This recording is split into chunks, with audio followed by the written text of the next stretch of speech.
This podcast is part of Mishmash Media.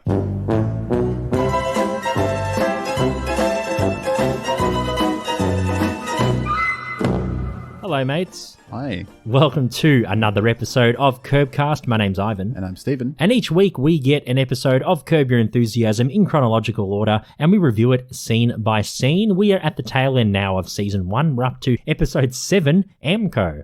Yeah, I didn't know what Aamco was before watching this episode. A beep beep MCO beep beep. That double beep gets Larry in a lot of trouble later. Oh, it sure does. Yeah, I didn't know what Aamco was either.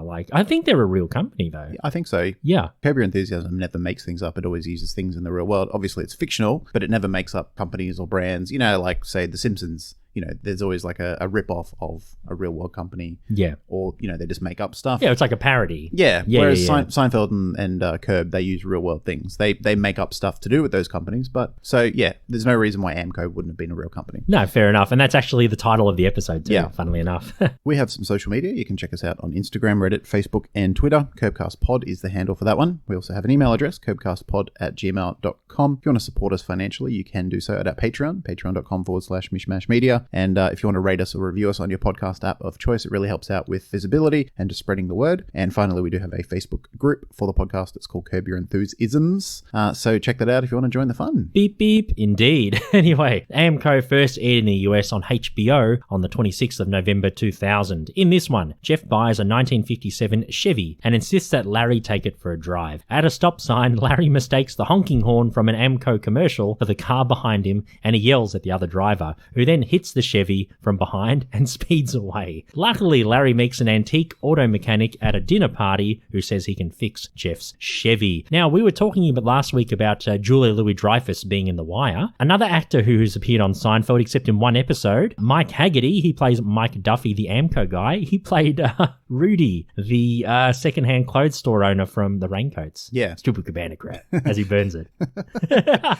Stupid moth-ridden cabana Stupid crap. moth-ridden cabana crap. One of yeah. my favorite secondaries. Yeah, it's very good. Yeah, so he actually appeared in Seinfeld as well. So we got a double whammy in 2 weeks. Yeah. Yep. Pretty cool. Anyway, scene 1 of Aamco. Larry and Jeff are walking down the street as Jeff tells Larry that he's buying a 57 Chevy, a Chevrolet. A homeless man asks for change. Larry offers him a tuna sandwich and he refuses it because he doesn't like tuna. And Larry's thinking to himself, he's a homeless guy, he's hungry, he doesn't like tuna. Maybe he has an allergy. Yeah, it's so funny that this occurred because I had a similar conversation. I was out a couple of nights ago with some friends and on their way, we all met at a place in the city and a couple of them were saying on their way to where we were meeting, they saw a busker that they had seen in Melbourne for 20 years and they were watching him and they struck up a conversation with him and they offered him a beer and this guy refused. Okay. And they were like, oh, okay. And then, you know, they finished the conversation and then we all met for dinner. Yeah. And one of the guys that I was at dinner with was perplexed as to why this homeless guy, you know, well, assumingly homeless, like not all buskers are homeless, but a lot of them are, refused a beer. And he just couldn't understand that, well, maybe he doesn't drink, or maybe he didn't want a beer, or maybe he doesn't drink when he's performing. When he's performing. It needs to be sharp. Or maybe, you know, if he is homeless, if he is sort of,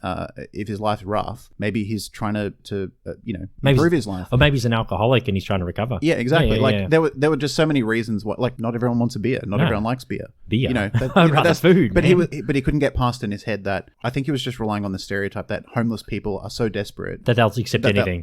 Beer, you know, whatever. And not the same situation in this episode, but I can understand why, like, obviously this guy is not so desperate for food that he just has to accept anything, otherwise he won't live. Yeah.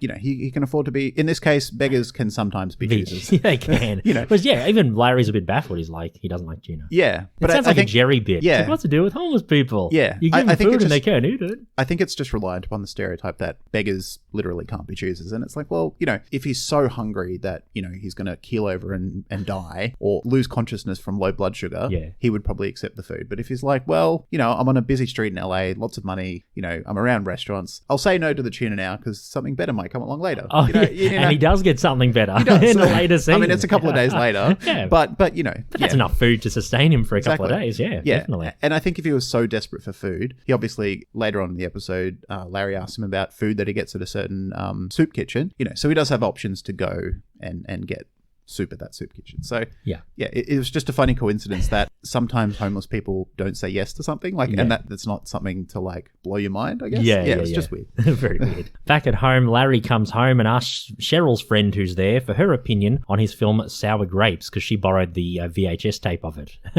Yeah. And, he's kind of goading her. He's like, oh, no, it's okay. It was all right. And she critiques it honestly. Because, as, for those who may not know, Larry David, I think in 98 or 99, he directed a film called Sour Grapes, which was a box office disaster. Yeah. And it was critically panned. And I think that was his only feature film he's ever done. Probably. Yeah. I mean, it probably traumatized him to the point that where he's never done another one. No, and it got really bad reviews. So I appreciate how he's kind of self-deprecating, and he's kind of like he knows his film sucked. Oh, Larry's, in real life, and obviously it's embellished for the show, he's pretty self-hating. He's pretty self-loathing. He is, yeah. So I don't think he thinks that, like, I'm sure he can in some way acknowledge that Seinfeld was a massive success, made him rich and famous. A lot of people liked it. Like, he can objectively say that that is the case. Yeah. But he would also be the sort of person who would go, yeah, but it also sucked because of X, Y, Z.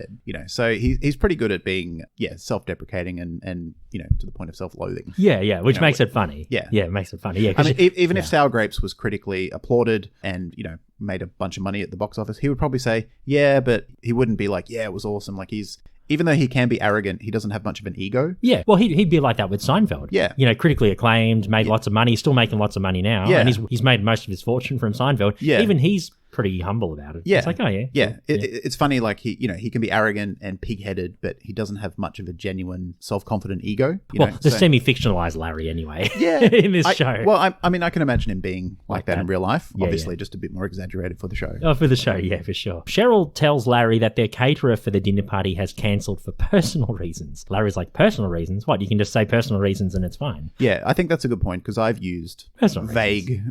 I mean, not that you're, in this day and age, employers aren't obligated to... Well, you're not obligated to tell your employer, like, specifically what is wrong. You can say just, like, mental health or personal reasons. But I have used it as a, I'm just chucking a sickie, as we say here in Australia. Yeah, we all have. Faking a sick day, and you're like, oh, personal reasons. And you're fine. We all have. Yeah. Yeah. And you see, like, CEOs of companies or politicians resigning for personal reasons, but there's something underneath. Yeah. It's a good cover to cover everything. Yeah. And it's up to you to interpret what it could be. Yeah. Yeah. Yeah, or this band broke up for personal issues. Creative differences. Yeah, creative differences. And it's just like, you fucking hated each other and you thought each other's music sucked. Exactly. Yeah. That's what creative differences is. That's what it is. Yeah. Well, you've been in a band. Yeah. You know how that works. Your riffs are shit, and the guitarist is like, well, your vocals are shit. Yeah. We're all shit. Let's just break up. Oh, creative differences. Yeah, bullshit. Everyone sucks. Yeah, everyone sucks. Larry suggests they should use Jeff's neighbour, who happens to be a caterer. Her name's Debbie. Larry calls Jeff and leaves a voicemail to get Debbie's number. Cheryl comes back and jokes that her friend may have liked the movie. Larry asks why she has dinner parties all the time. She's like, why do you do it? And Cheryl's like, it's California. We got to meet more people and all that kind of stuff. Larry makes a bet of a blowjob in the car that he won't have a fun time at the party. And Cheryl, well, I don't know. It'd be pretty hard for Larry to do that in the car. What? Blowjob in the car? Like, go down on her in the car? Would that be hard? Well, does he say that I will go down on you in the car? Just says blowjob in the car. So I assume it's like, if he loses the bet, then he returns the favour. Yeah. In the car. It's a pretty sad state of affairs in a relationship. We have to bet each other just to give and receive oral sex. Yeah. Like, not everyone's into it. That's fine. Everyone's got a different sex life in their marriage, but if that's the only way you can give and receive oral sex, which is kind of implied in this, it's a bit it's a bit of a bummer. It's a bit of a bummer. It sounds like the sex is on the rocks. Yeah, a little bit. Yeah. No one's getting their rocks off. No, indeed. Larry is back at Jeff's office the next day. He is upset at Larry. Well, Jeff is upset at Larry for not congratulating him on his new car, and like, I agree with Larry with this one. Like, you're not having a kid. Like Larry says, if you had a baby or something, I'll congratulate you. But you're getting a car. Like, you bought your car, like your SUV, a couple of years ago. I wasn't congratulate. Like, I was like, good on you, man. Congrats. But I wasn't like, at your feet saying, oh my God. I didn't expect you to acknowledge it. Yeah. I wouldn't care. Like, I mean, it's significant in that, buying a car is usually a big purchase, and a lot of people buy cars that they really like because they're into cars, and that's fine. But yeah, expecting a congratulations. I don't think Jeff actually, I think to me this is an indication of his lack of praise and respect from Susie. Yeah, I don't think he gets any praise or any vindication or anything at home. I bet. So he's searching for yeah. it from other people. And in other Larry's his situations. closest friend. Exactly. I bet you. I reckon he brought the car to Susie, and she goes, "You fat fuck! Yeah. Why did you waste all your money on Yeah. this fucking piece of junk?" Yeah, I don't think Maybe he something actually like that. seeks Larry's approval. I think he's just trying to fill something that he doesn't get at home. No, he doesn't get it home, and Jeff's his closest friend. Yep. At this point. Yep. Yeah, probably one of his only friends. Yeah. To be honest. Yep. Yeah, I think Jeff's probably a lonely guy. I think so. Hmm. I think we can go down a bit of a psychological rabbit hole, but I've always interpreted Jeff as someone who is only with Susie. Obviously, they've got kids, and that's a reason. Kid. Yeah, it is two kids in the pilot, but they change it to One kid.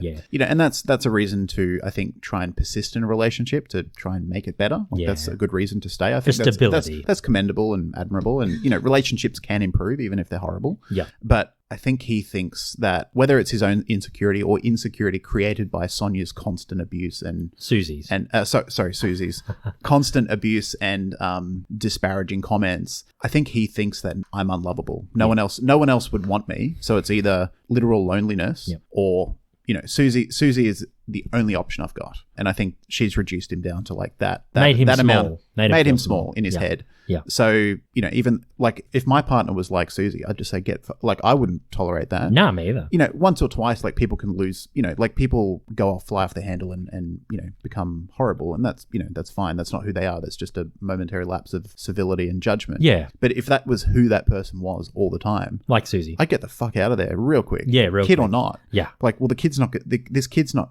having a good life in this environment. Like, it's probably doing more damage to them than if we were divorced. Yeah. Anyway, thus ends my psychological assessment of Jeff. So, charge him $300 for the session. I think so, yeah. Send Jeff Garland, Yeah. the actor, a fee. Yeah, but I think that's why he's seeking approval from Larry for his car, or acknowledgement, because he gets zero at home from Susie. I think he so. only cops abuse. Yeah, he does. And but to Larry is like, why are you congratulating me? But you make a good point. That's probably for validation, to get someone to validate it. Yeah. Jeff asked Larry to drive the car. They're in the car. Larry's enjoying the drive. It's pretty good, actually. Jeff puts the radio on as a commercial for Aamco comes on as they pull up to a stop sign. Larry mistakes the car horn beeps in the ad, so it's like AA beep beep. MCO beep beep or something like that. Yeah. So Larry mistakes the beeps for the guy behind him because Larry's like, I'm at a stop sign. I've got to stop. I can't just roll through. He turns around and yells at the driver behind him. The driver rams them and drives off. Jeff tells Larry to get the license plate and Larry can't read. Yeah, he's like, it's YF or something. Yeah. And Jeff's like, oh my God. They look at the back of the car and I think the bumper bar's like fallen off. Yeah. It's like really, like it's smashed. Yeah. I mean, he hit him pretty hard. Very hard, yeah. I mean, because he was a little bit behind him. Yeah. And then he just drives straight up. Yeah. He's probably doing like 20, 30 miles or something. Well, I think he was stopped. Maybe 20 miles. I think he was stopped. Yeah. But, when you put your foot on the gas and accelerate, it can do a lot of damage. Yeah. And from memory, the car was maybe an SUV behind them? Or was it just No, I think it was a sedan? It was a sedan, yeah. Okay, yeah. but you can do a lot of damage. So. A lot of damage, yeah. And I could imagine there'd be a lot of road rages in LA. So he's one of them. Yeah. Yeah. Yeah, and Jeff's, like Larry gets out of the car to have a look at it. And as soon as Larry does, Jeff's like, what's looking at it going to do? Like, we've got to go. Like, we got to go and get this fixed. Jeff is angry and he takes the wheel. They keep driving and the car is stuttering as they drive it. So it must have hit something to do with the engine or the drivetrain or the or something. I don't know. Yeah, I'm not very mechanical, so I don't know what hitting the back of a car would do to affect the engine in the front. But obviously, there's stuff going on in the back. I don't know. Something happened. Maybe I don't know. Yeah, I have no idea. Who knows? Now let's go back already. I'm uncomfortable driving it. I'd like to go back. No, we'll go back in a little while. Drive a little bit more. Would be worried about their transmission. Aamco, AA, MC. Hey, it's a stop sign over here, okay? What are you doing? Honk these fucking Hey, fuck you, That was the idiot! radio, Larry. Where's the radio? Hey!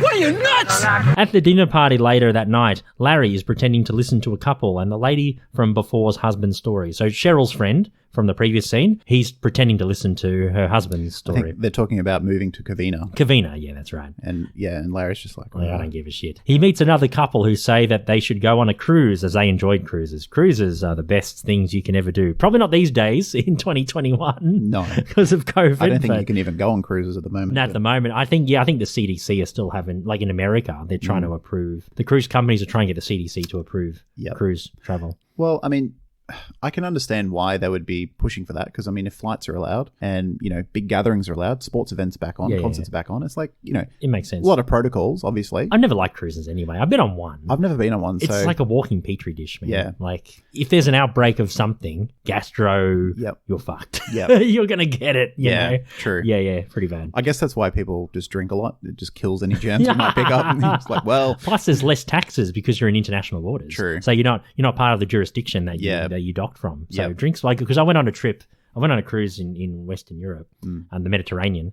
and it was like cocktails were like €5. Yeah, right. You know, everything was like, beers were like €2. It was just so that's pretty cheap. normal in Europe anyway. No, but it was like cheaper. Even cheaper It than was like mainland even Europe. cheaper than mainland Europe. So whatever Europe was, it was like say 30% less. Right. It was really good. Yeah. You'd smash cocktails. Might just become rich and buy a yacht and live out in the ocean. Yeah.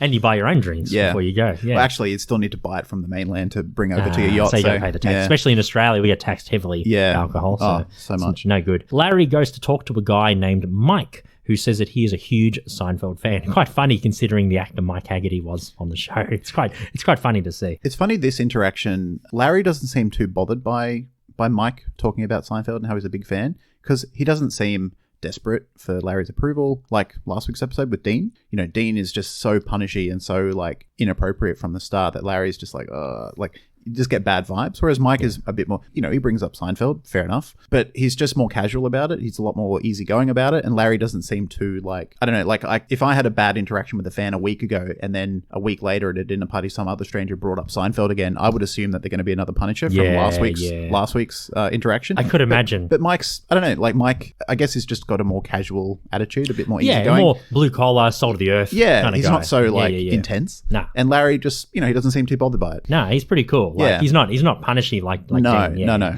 Definitely. Mike says he works for Aamco, and Larry turns to Cheryl and thinks that Cheryl and Mike were in on a joke about what happened, you know, earlier in the day. Yeah. He's like, "Did you tell Mike about the Amco story?" But Mike has to tell him like 3 times, "I work for Amco. Yeah. I really do. I'm not I kidding." really do, It's yeah. like I really do. And Yeah. and Larry's like, "What are the chances of this?" I can understand because, you know, Larry is, you know, ridiculous coincidences always seem to occur in Larry's life. Yeah. At this stage, I go, hang on, like another coincidence? You know, like you'd feel like that is being set up. Yeah, you would. It's just funny, like, because I thought it would escalate at this point and Mike would get angry at Larry or something, but I guess they had to drive like Mike's character forward, so it made sense. I mean, it's just speculation, but maybe like if my life was like Larry's in Curb, where every week just these ridiculous things sort of happen out of nothing, like a small interaction or you say the wrong word or whatever, I would feel like that my life is like the Truman Show. I'm like, this feels engineered. It's a simulation. There's too many coincidences. There's too many ridiculous circumstances. You're in a simulation. So maybe from like a writer's point of view, they have to occasionally make it so that Larry is questioning like, oh, hang on, is this an actual setup, to make it more believable? You know, because I would, if my life were like Larry's, I would start to question, like you would almost get paranoid. You'd be like, hang on, like all these coincidences occur week after week after week after week. Yeah. You know, it sounds ridiculous, but you would start to go, hang on, like you would start to question stuff. Yeah, you would. So them making Larry question this in this episode rather than just going along with it like he normally does or accepting it, to me makes his character more believable, because after 5 weeks or 6 weeks, 6 episodes, you know, approximately 6 weeks of just ridiculous coincidences occurring. He's like, come on. At this stage, you go, hang on, like this, what's going on here? Like, am I in the Truman Show? Like you said last week, Rava, the character from the statue in Seinfeld, says there are no good coincidences or bad coincidences, just coincidences. Just coincidences. You said that last week. Yeah.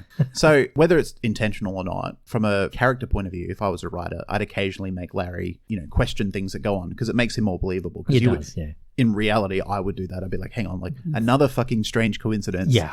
Like, this is ridiculous. This is My life is engineered. Like, there's some plot here. Someone's pulling the strings. Yeah, so somewhere. you would start to question it. So I can understand why Larry's a bit sus. A bit sus, indeed. Yeah, and it takes Mike a few goes to convince him. Yeah. Larry tells him the Aamco radio ad crash story. Mike says that he knows about 57 Chevys, as his dad had one, and he's happy to look at it for Jeff. Cheryl brings everyone into the dining room for dinner. They enter and are very impressed with the setup. Mike sits at the head of the table and Larry is about to go on there. Larry looks a bit disappointed. Cheryl is sitting at the, well, I guess you could say the other head of the table, not the other foot end. of the table, the other Yeah. end of the table. Yeah. Yeah. Mike leads everyone into grace before they eat. And Larry, as a Jew, he's like, grace? Yeah. I don't do grace. He doesn't really understand it. He doesn't know what it is. Like, he asked Cheryl later in like how to do the Father, Son, Holy Spirit Yeah. in a later scene. Yeah. He's like, how do you do it? What does that mean? And Mike also leads everyone to a toast. So it looks like Mike is like, it's his house. Yeah, he's just taking control. Taking control of the whole situation. I mean, it is weird. I mean, like when I go to someone's house for dinner, I make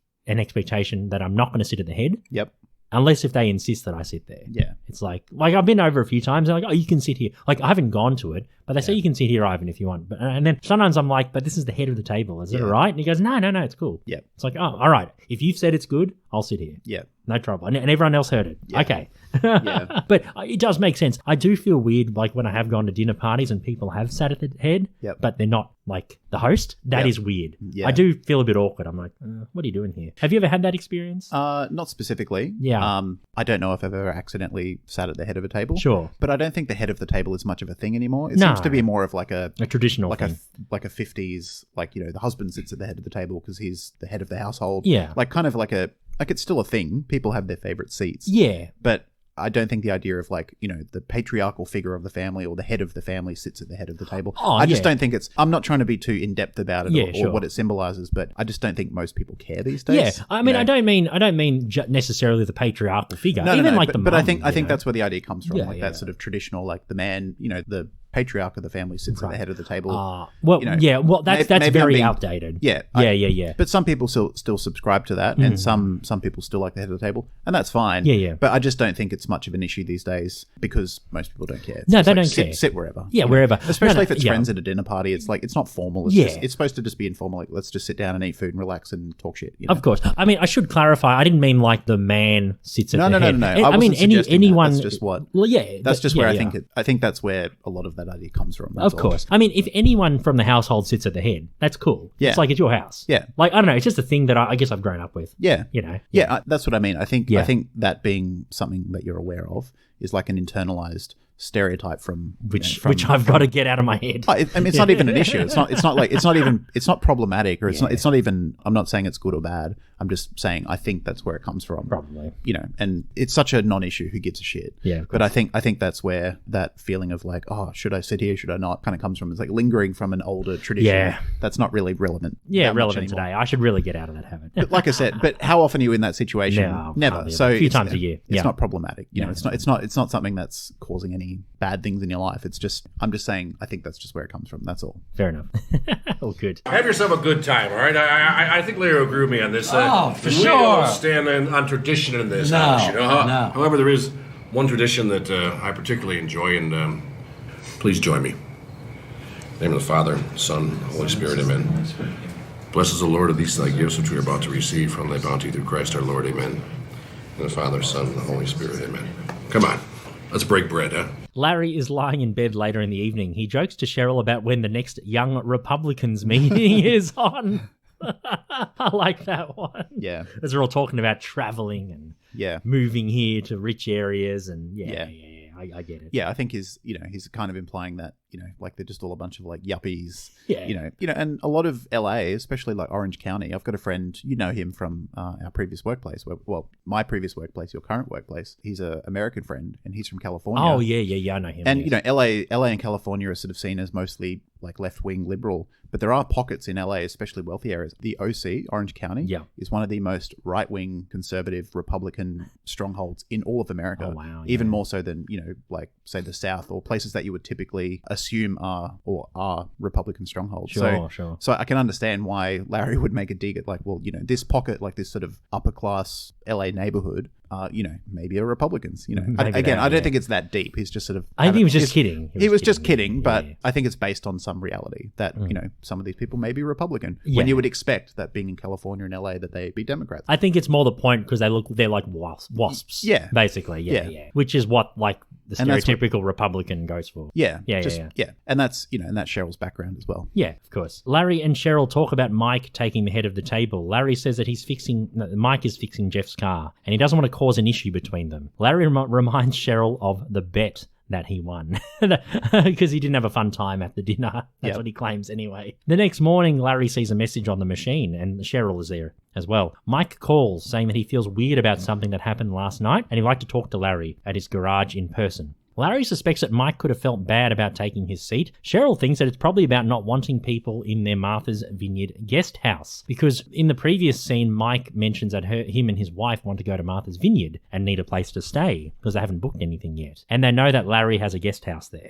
And he doesn't really invite Mike. He doesn't want people staying at the guest house. No, and Cheryl's worried. I think she says that she was talking to Mike's wife. To Mike's wife about it, and that Mike might have heard it, and that they would have interpreted that as like indirectly saying you can't stay at our guest house, even though she wasn't doing that at all. No. You know, it's That's it was a coincidence that they were going to Martha's Vineyard, but then she was also just happening to say that, oh yeah, Larry's got a guest house there and he doesn't like people, you know, outsiders being there. Yeah, being there, fair enough. Because they weren't trying to imply like you guys are not welcome at our guest house. No, but that's the way Mike interpreted it. Yeah, when he overheard. Larry goes to the fridge to get an apple turnover, but he can't find them. Cheryl's like, you can't find apple turnovers, and Larry's like, well, you go have a look yourself. Yeah. And Cheryl has a look and she can't find them either. All the leftovers are gone. He recalls that Debbie the caterer walking to the car with a platter, and Cheryl says that is stealing. She calls Debbie to ask about the food. Debbie says that she took the food home with her.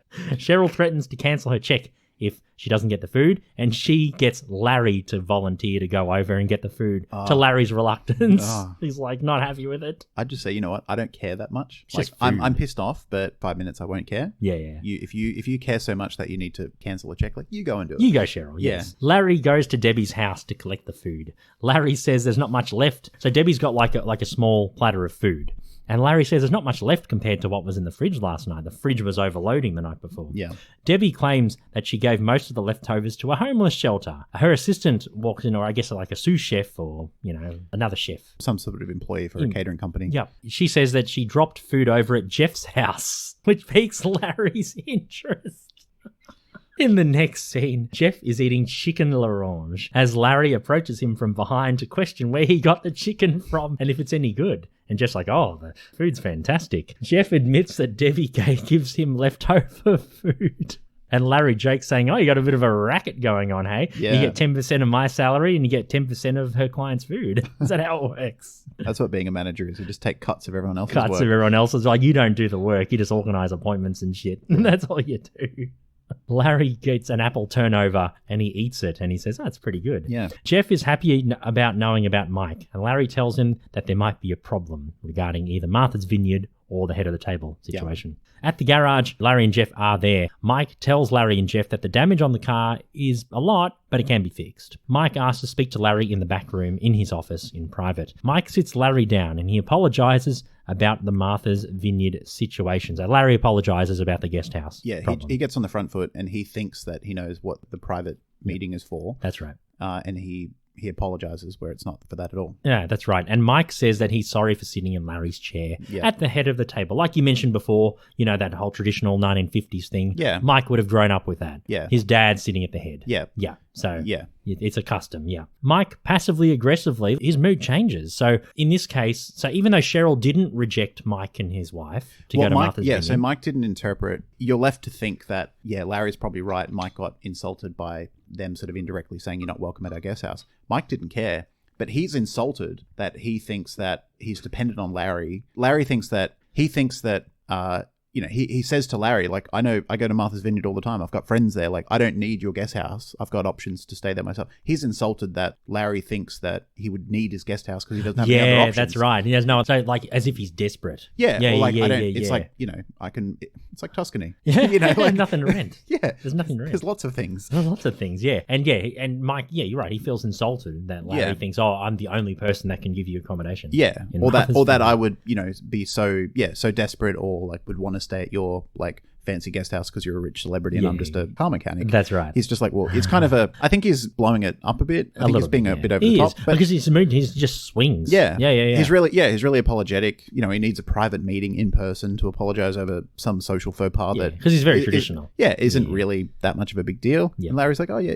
he's I think he's surprised the fact that he's apologizing for it. Very surprised. But then he's extra surprised that Mike is so insulted by what was just and Larry actually says it's all just a misunderstanding. Yeah, it is. I mean, that kind of surprised me too. Like, Yeah. just him lashing out like that. I'm Yeah. like, oh, okay, that's a change. Yeah. That's a turn. Yeah. Yeah, it was Because weird. Larry, Yeah. because Larry was, I think, doing the right thing. He's like, well, I should apologize for making this guy feel like he can't stay at our guest house. Yeah. But then Mike's like, I don't need, it's a bit odd. It's ridiculous. It was a weird way that they did it. Yeah. But anyway, Mike tells Larry to leave the garage. Jeff and Larry drive back home in the Chevy, which still hasn't been fixed. So it's implied that Mike told them both to piss off, and the Chevy as well. The scene cuts to Larry with leftovers. He's walking down the same street where he sees the homeless man, the same one from the first scene. He offers the man gourmet food that he's holding. duck Seafood. à l'orange, and there's some Seafood other and- seafood platter. And Yeah. he says 3 things. He says, duck à l'orange, Seafood platter. like seafood platter, and something else. like sushi, or maybe apple turnovers, or Yeah, something maybe. like that. And then the homeless man accepts it. Yeah. He's like, oh, cool. But even then, he doesn't seem too keen, and he's like, yeah, okay, I'll take it. Yeah, like, I'll it's just take like, it, yeah, all right. Like, he's not like,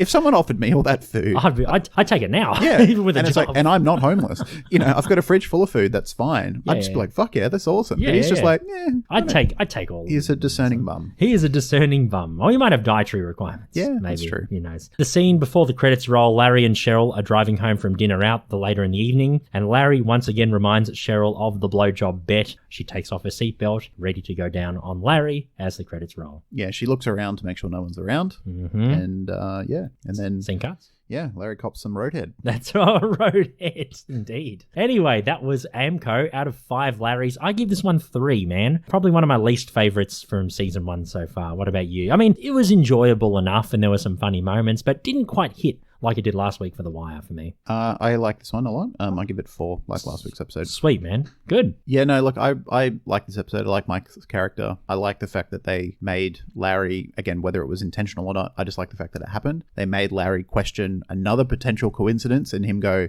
hang on, like, my life is not this coincidental or full of coincidences. It just as a viewer of a show trying to buy into a character, I'm already bought in, but it just makes it slightly more believable. Yeah, I mean, because at the end of the day, Curb is a realistic show. It's not like a surreal fantasy. Well, it's not fantastical, but you do have to partially suspend your belief that someone's life week after week after week can be that full of like crazy, ridiculous, awkward scenarios based on small interactions and seemingly insignificant coincidences that just result in these ridiculous, comedic, awkward scenarios. Like, no one's life would be like that. So you kind of have to you do have to suspend your belief a tiny bit. Yeah, but that's what makes it funny, though. Oh, of course, like hilarious. that is what the show is, and I accept that. But sometimes when they bring something down to earth, it to me it also demonstrates like a sense of self-awareness about the show as well, which I think is always welcome from time to time. To just sort of like, it just takes the characters out of the show, if that makes sense. It does, a little bit, yeah. Yeah. But anyway, yeah, I mean, a bit of a weaker episode for me. Okay, fair enough. Anyway, that was Aamco, and we've got 3 more episodes of season 1 left of Curb. How exciting. That's right. And next week is my favorite episode of season 1, Beloved Aunt. Mine too, spoiler alert. Probably one of the most classic episodes, especially in the early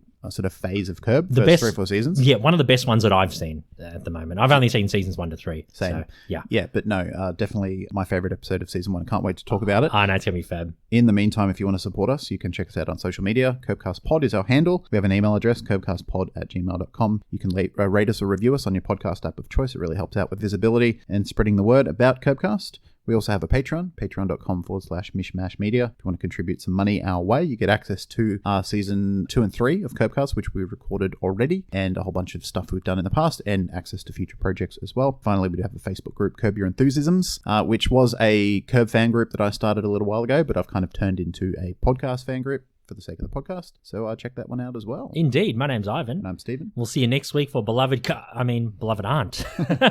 You take care of yourselves and each other. Bye, cunts. Oh, no.